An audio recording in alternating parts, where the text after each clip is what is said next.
بكي يعني جبوفي كونغري يعني ام بيجن ضرورات بناي مرحلة وتاريخية هي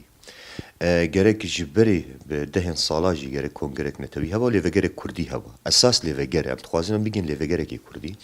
السرفي اساسي از باور من لجناك تحضيري هاتا فاكرن يعني بحمو بشيخوا ببشن بارتين سياسي بشن جوانا بشن مالباتن شهيده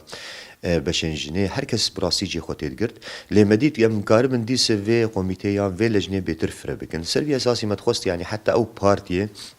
ايش غيري انا كسا ودنافا ايطاليا بينكي ديجي كاربن اوجي تبلي في كوميتي بنو براسي اوجي تشيبو يعني ام بيجن وقت بارتيان بيش فرو بحردو بشي خو بارتيا كتي تفجر خوي بون جواكا سيفيل او كسن جمود مبادره جماهيريت كرن بناوي اكليزيا مالا كردي دي اوجي تبلي بون براسي انا بيترن غورنغو تشيبو تشتكي جلكي باشه لي چماك هاتي تاخير براسي يعني جرك ام بري مهك جلدار كتا لي بيتر ام تخوازن ايدي اطراف تفتي دبن السرفي اساسي براسي وك ام بيجن ما شاندك جي هاتا فاكرن جكارب